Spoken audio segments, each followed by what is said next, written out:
നമസ്കാരം. നമ്മുടെ നാട്ടിൽ ഷവർമ കഴിച്ചോ അല്ലെങ്കിൽ സമാനമായ മറ്റേതെങ്കിലും രീതിയിലോ ആരെങ്കിലും മരണപ്പെടുമ്പോഴാണ് അധികൃതർ ഒന്ന് ഉണരുന്നത്. ആർക്കെങ്കിലും എന്തെങ്കിലുമൊക്കെ ഒന്ന് സംഭവിക്കണം. പക്ഷേ ഗൾഫ് രാജ്യങ്ങളിൽ അങ്ങനെയല്ല. എല്ലാ കാര്യങ്ങളിലും കൃത്യമായ മാനദണ്ഡങ്ങളുണ്ട്.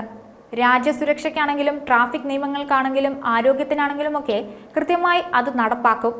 അതിൽ ഒരു വിട്ടുവീഴ്ചയ്ക്കും തയ്യാറാകാറില്ല. നിയമങ്ങൾ പാലിക്കപ്പെടാനുള്ളതാണ്, അല്ലാതെ ലംഘിക്കപ്പെടാനുള്ളതല്ല എന്ന പരിപൂർണ ബോധ്യം ഗൾഫ് രാജ്യങ്ങൾക്കും ഭരണാധികാരികൾക്കുമുണ്ട്. ഹാനികരമായ ലിസ്റ്റീരിയ മോണോസൈറ്റോജീൻസ് എന്ന ബാക്ടീരിയയുടെ സാന്നിധ്യം കണ്ടെത്തിയതിനെ തുടർന്ന് പെപ്പറോണി ബീഫ് രാജ്യത്തെ സൂപ്പർ മാർക്കറ്റുകളിൽ നിന്ന് പിൻവലിക്കാൻ UAE ഉത്തരവിട്ട് കഴിഞ്ഞു. കാലാവസ്ഥാ വ്യതിയാന പരിസ്ഥിതി മന്ത്രാലയമാണ് ഇക്കാര്യം വ്യക്തമാക്കിയത്.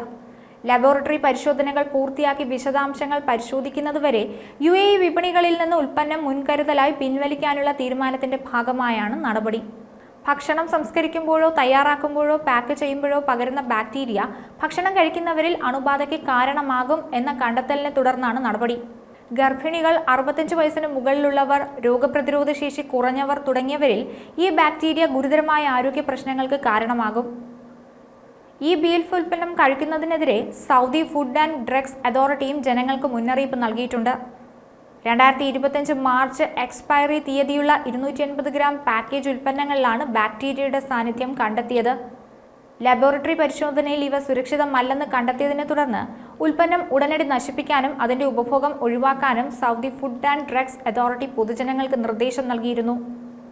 ബാക്ടീരിയ അടങ്ങിയ ഉൽപ്പന്നം വിപണിയിൽ നിന്ന് നീക്കം ചെയ്യാൻ സൗദി അധികൃതർ ഇതിനകം തന്നെ നടപടികൾ സ്വീകരിച്ചു കഴിഞ്ഞു എന്നാണ് അറിയുന്നത്. ഈ ബീഫ് ഇറക്കുമതി ചെയ്യുന്ന കമ്പനിക്കെതിരെ നിയന്ത്രണ നടപടികളുമായി മുന്നോട്ട് പോവുകയാണ് അതോറിറ്റി.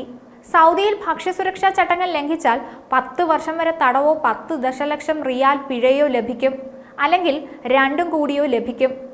എന്തായാലും ഇതിനെതിരെ അതോറിറ്റി കൃത്യമായ മുന്നറിയിപ്പ് നൽകിയിട്ടുണ്ട്. കുറ്റവാളികൾക്കെതിരെ കർശനമായ എൻഫോഴ്സ്മെന്റ് നടപടികൾ തുടരുമെന്നും അധികൃതർ അറിയിച്ചിട്ടുണ്ട്.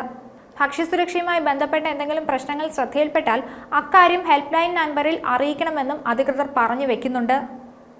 ഇത്തരം കേസുകളിൽ പ്രതിരോധ നടപടികൾ സ്വീകരിക്കുന്നതിനും ഉപഭോക്താക്കളുടെ ആരോഗ്യം സംരക്ഷിക്കുന്നതിനും GCC രാജ്യങ്ങൾക്കിടയിൽ ഇതുമായി ബന്ധപ്പെട്ട ആശയവിനിമയം നടത്തുന്നതിനും റാപ്പിഡ് അലേർട്ട് സിസ്റ്റം ഉപയോഗിക്കുന്നുണ്ട്.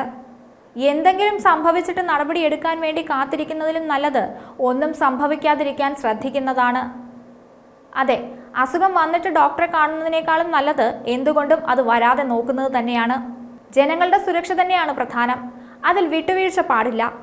ആരോഗ്യത്തിന് വലിയ പ്രാധാന്യമാണുള്ളത്. കേട്ടിട്ടില്ലേ, ഹെൽത്ത് ഈസ് വെൽത്ത്. ആരോഗ്യം നിറഞ്ഞ ജീവിതത്തെക്കാൾ വലിയൊരു സമ്പത്തുമില്ല. മനുഷ്യന് ലഭിക്കാവുന്ന ഏറ്റവും വലിയ അനുഗ്രഹമാണ് നല്ല ആരോഗ്യം. ഒരു വ്യക്തിക്ക് തന്റെ ദൈനംദിന ജീവിത ചുമതലകൾ കൃത്യവും ശരിയായും നിർവഹിക്കാൻ ആരോഗ്യം ആവശ്യമാണ്. ഒരു വ്യക്തിയുടെ ശാരീരിക ആരോഗ്യം എന്നതുകൊണ്ട് അർത്ഥമാക്കുന്നത് പൂർണ്ണമായും രോഗമില്ലാത്ത അവസ്ഥ തന്നെയാണ്. മറ്റൊരു വീഡിയോയുമായി വീണ്ടും കാണാം. ന്യൂസ് ഡെസ്ക്, ഈനാട് മലയാളം.